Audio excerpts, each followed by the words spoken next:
بہت اچھا آپ نے ایک جامع اور کامل جواب دیا کہ جس طرح سے یعنی خواتین کی شرکت نے مقصد حسینی پر ایک سند اس کو مہر لگا دی ہے کہ جس طرح سے آج کل کے زمانے میں بھی ہم دیکھیں اگر تو اہل سنت کا ایک مفسر اس طرح سے اس کے جملے کو میں کوٹ کرنا چاہوں گی یہاں پر کہ وہ ایک آزاد خیال مفسر بغیر کسی تعصب کے وہ اس طرح سے کہتا ہے کہ اگر ہم یزید نے جو شہید کیا کربلا میں امام حسین علیہ السلام کو اور ان کے اصحاب کو، اس کے لیے تو ایک توجیہ لے آئیں گے، ایک عذر لے آئیں گے کہ چلے وہ ان کا ایک طرح سے رقیب سیاسی تھا، لیکن ان خواتین کو اس حال میں، ان اسیران آل محمد کو اس حال میں جو ہے وہ انہوں نے جو کوچہ و بازار میں پھرایا ہے، اس کے لیے ہم یزید کے لیے کوئی عذر نہیں لا سکتے۔ یعنی یہی وجہ ہے کہ آج حسین سب کا ہے۔ اس کے بعد میں آپ سے یہ خود جو ہے وہ جس طرح سے ہم جانتے ہیں کہ ان خواتین میں ہاشمی اور غیر ہاشمی خواتین تھی، کہ جس طرح سے ہاشمی خواتین میں کچھ اس طرح سے ہیں نام کہ جن میں سے میں کچھ کو گنواؤں گی کہ ایک تو حضرت زینب سلام اللہ علیہا اور ام کلثوم بنت علی ہیں، اس کے علاوہ زینب صغریٰ ہیں، فاطمہ بنت حسن ہے، رقیہ اور سکینہ بنت الحسین ہیں، امام حسن علیہ السلام کی زوجہ رملہ ہے، اور امام حسین کی ازواج میں رباب، شہربانو اور عاتکہ ہیں، حضرت عباس کی زوجہ لبابہ، رقیہ بنت علی اور فاطمہ بنت حسین ہیں، اور غیر ہاشمی خواتین میں ام خلف بحریہ جو کہ عمرو ابن جنادہ کی والدہ ہیں، ام وہب اور زوجہ وہب ہیں، دیلم جو کہ زہیر ابن قین کی زوجہ ہیں، بکر ابن وائل کی زوجہ بھی وہاں پر انہوں نے کربلا میں انہوں نے شرکت کی ہے مقصد حسینی کو پہنچانے میں۔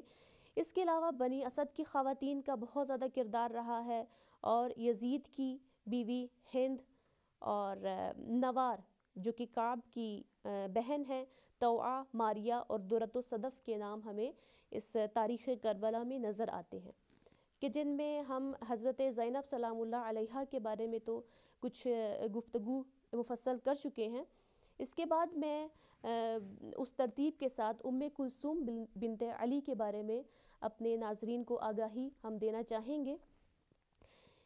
کہ ام کلثوم کی زندگی کے بارے میں آپ ہمیں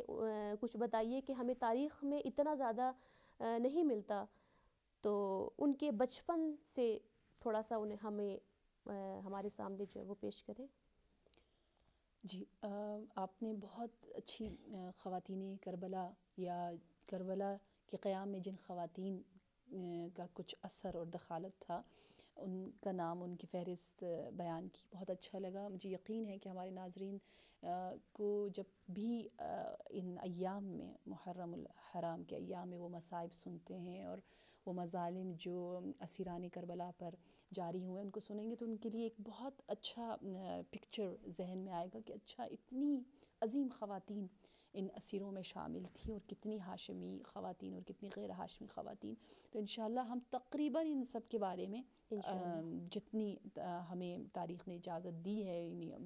مطالب سب کیے ہیں، انشاءاللہ گفتگو کریں گے۔ جناب ام کلثوم نام کی جو اولاد امام ہیں، کربلا میں 2-3 کا ذکر آیا ہے بہت اختلاف کے ساتھ، لیکن ام کلثوم بنت علی یقیناً کربلا میں تشریف فرما تھی، صحیح، لیکن ام کلثوم بنت علی و فاطمہ کے متعلق پھر ہمیں تھوڑا تأمل، تھوڑا اختلاف ملتا ہے کہ کیا جو ام کلثوم بنت علی بھی ہیں اور بنت فاطمہ بھی ہیں، آپ کربلا میں تشریف لائیں گے، کربلا سے پہلے ہی آپ کی رحلت ہو چکی تھی، مورخین نے دونوں روایتوں کو ذکر کیا ہے۔ دیکھیں، ہماری قوم تھوڑی حساس ہے نام کے بارے میں، ٹھیک ہے نا، جیسے رقیہ، سکینہ جی بالکل، اور ام کلثوم، اور ام کلثوم کنیت ہے، کنیت سے اس لیے پکارا جا رہا ہے احترام کی خاطر، اور یہ کنیت بعض نے یوں بھی کہہ دیا کہ ام کلثوم جو حضرت زینب کی کنیت ہے، تو اسی لیے آپ دیکھیں کبھی کبھی جو بہت تاریخ کا مطالعہ کرتے ہیں وہ یقیناً ہمارے ساتھ اتفاق کریں گے کہ آپ جب خطبے دیکھتے ہیں تو ایک ہی کبھی جملہ حضرت زینب سے منسوب کیا جاتا ہے اور وہی جملہ جو ہے وہ حضرت ام کلثوم سے منسوب کیا جا رہا ہے. تو اس میں تھوڑا سا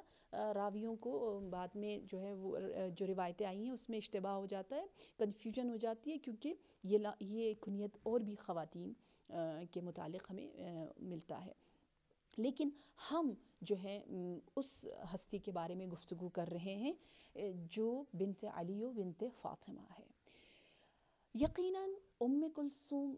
کو ہم کہتے ہیں کہ وہ ثانی زینب, دیکھیے انہیں زینب صغریٰ بھی کہا جاتا ہے. انہیں ہم کربلا کے میدان میں کہیں گے واقعاً وہ بازو ہیں, بہترین معاون ہیں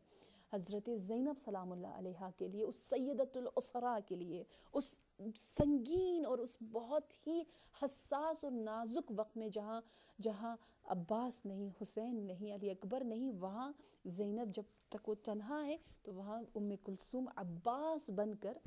جو ہے وہ زینب کی مدد اور معاونت کر رہی ہے, جیسے حسین کی مدد عباس کرتے تھے. تو اسی لیے بعض اہل قلم نے بہت اچھی تعبیر کی حضرت عباس کے بارے میں, کہا یہ باب الحسین ہے, جیسے نبی کے لیے علی باب العلم ہے, اسی طرح حسین کے لیے عباس باب الحسین ہے. اور میں یہاں کہوں گی کہ ام کلثوم زینب کے لیے گویا بازو اور ان کی بہترین مددگار ہے. ام کلثوم کی اگر آپ ہسٹری کو پڑھیں, تاریخ کو پڑھیں, تو ہم سب جانتے ہیں کہ اس ارض الہی پر صرف ایک ہی خاندان ہمیں ایسا ملتا ہے جس میں ماں باپ دونوں کے دونوں معصوم ہوں. باپ علی مرتضیٰ, ماں فاطمۃ الزہرا, وگرنہ آدم سے لے کر قیامت تک آپ کو کوئی ایسا خاندان نہیں ملے گا کہ ایسی اولاد ہو جن کے ماں باپ دونوں کے دونوں معصومین میں سے ہوں. تو میں کہوں گی ناظرین سوچیں کہ آپ کس ہستی کے بارے میں یہ مطالب سن رہے, ام کلثوم جو کہ علی کی بھی بیٹی ہے, فاطمہ کی بھی بیٹی ہے, اور یقیناً علی و فاطمہ کی یہ آخری اولاد ہے, سب سے چھوٹی. تو یقیناً وہ باپ کی بہت ہی عزیز بچی ہے. اور اس اعتبار سے ہمیں یوں ملتا ہے, کیونکہ جناب فاطمۃ الزہرا کی زندگی تو بہت مختصر سی تھی, اور اس وقت آپ 3-4 سال کی ہوں گی ام کلثوم سلام اللہ علیہا. لیکن باپ کے متعلق یوں ملتا ہے کہ یقیناً وہ زینب کے ساتھ ساتھ ہمراہ ہے تمام چیزوں میں. افسوس کہ جب تک کوئی بہت ہی بڑا انسیڈنٹ نہیں ہوتا, سانحہ نہیں ہوتا, لوگوں نے کہتے ہیں نا, دوستوں نے خوف کی وجہ سے اور دشمنوں نے حسد کی وجہ سے اہل بیت کے اور ان کی اولاد کی فضائل کو چھپایا ہے, مخفی کیا ہے. تو خوف و حسد ہمیشہ تاریخ میں جو ہے وہ قائم رہا ہے, اس لیے ہمیں بہت تفصیل سے افسوس کے ساتھ کہ نہیں ملتا. لیکن ہم کہتے ہیں زینبین سلام اللہ علیہما ان کو, کہ یہ زینب اور کلثوم یعنی دونوں گویا زینب ہے, دونوں گویا علی کی زینت ہے. لیکن امام علی کے زمانے میں ہمیں یہ جملہ تاریخ میں ملتا ہے کہ جب میرے مولا امام علی علیہ السلام ضربت کے بعد, ٹھیک ہے, جب آپ پر ابن ملجم نے ضربت لگائی اور آپ مسموم ہوئے اور آپ زخمی ہوئے, تو جب آپ گھر تشریف لا رہے تھے, آپ شہر کوفہ میں ہیں اور گھر تشریف لا رہے تھے, تو وہاں تاریخ نے یوں لکھا ہے کہ زندگی کے آخری ایام آپ نے اپنی بیٹی کے گھر میں گزارے.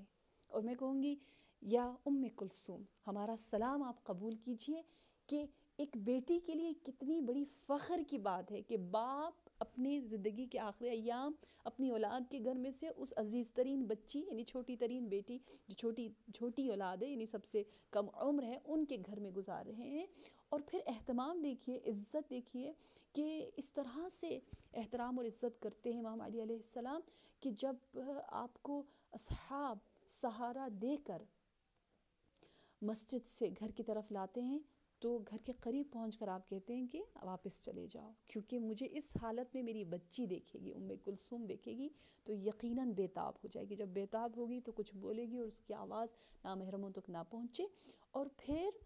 ام کلثوم کے لیے وہ منظر دیکھنا بہت مشکل تھا. شیخ مفید, شیخ توسی دونوں نے یہ روایت نقل کی ہے, یعنی اس واقعے کو نقل کیا ہے کہ کہا ہے کہ جب میرے مولا ضربت سے شہادت تک کی جو 40 گھنٹے آپ کے بہت مہم, آپ کے زندگی کے نہایت حساس اوقات ہیں, اس میں حضرت ام کلثوم اپنے بابا کے قدموں پہ جا کر گر پڑتی ہیں اور قدموں کو پکڑ کے یقیناً روتے ہوئے، یقیناً آپ کو یقین نہیں آ رہا کہ یہ کیا ہوا میرے بابا کے ساتھ، اور آپ جاتی ہیں قاتل پدر سے گفتگو کرتی ہیں. یقیناً